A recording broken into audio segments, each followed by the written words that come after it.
Kolodziński here with the Lakeshore PBS Game of the Week, and we have a very interesting one this week. Don't let the records fool you. This isn't about wins and losses. This is about how these two teams are playing right now. Highland showed tremendous poise, defeating their arch rival, the Munster Mustangs, 12-7 2 weeks ago. It's a matter of developing consistency.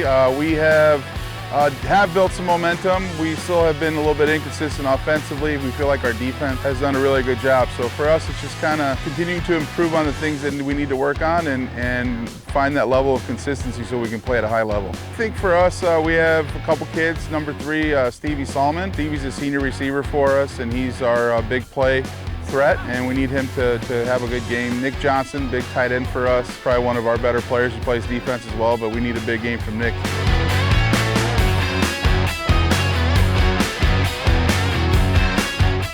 Well, again, it goes back to offensive output. We need to do better on offense.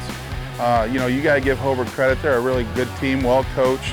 They're a program that's full of tradition, and so for us, it's a big challenge. I think their kids are used to being in big environments, playing in big games. Across the board, they are extremely talented, and they don't make mistakes. I think that's when we talk about us being consistent. I think it goes back to that, not making mistakes and being able to finish games.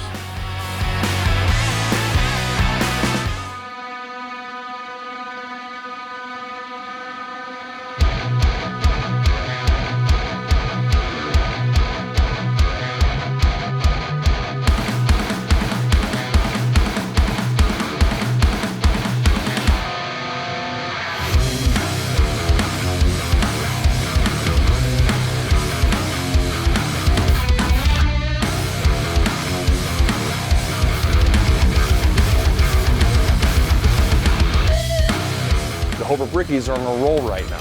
Last week, Trey Gibson had 402 total yards of offense. As Trey Gibson goes, so goes the Bricky offense. And stopping Trey Gibson, that's a formidable task. But remember too, this Hobart Bricky offense is not just a rushing attack.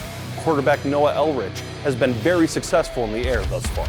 You look at Highland, they've gotten better every week. The record's not an indication of who they are as a team.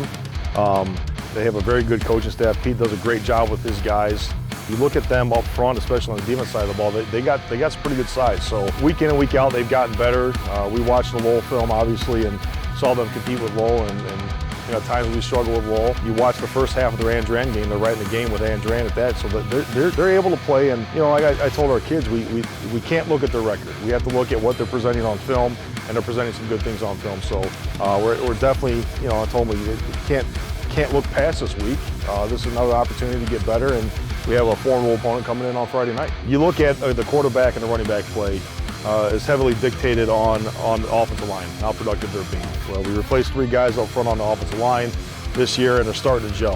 And I think as they start to gel, you're starting to see Noah gain some more confidence in the pocket and making the throws that he's more than capable of throwing. And he's done a fantastic job. The growth from him as a freshman to a sophomore where he's at has been fantastic. The confidence he has, the leadership that he's showing, the throws that he's making are right where we want him to be. And then Trey, with the lines starting to come together, Trey's starting to get in those holes and develop. And if we give Trey a little bit of an opening, he's going to take advantage of that. So those 2 guys obviously are producing, have been producing the past couple weeks for us here, and all year actually. So really pleased with where they're at, and just looking to be playing our best football in a couple weeks.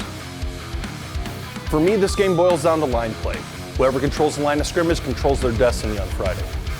For Lakeshore PBS Scoreboard, my name is Ben Kolodziński, and this is your Game of the Week. For all the highlights, scores, and analysis, check us out Friday night, 10:30, Lakeshore PBS.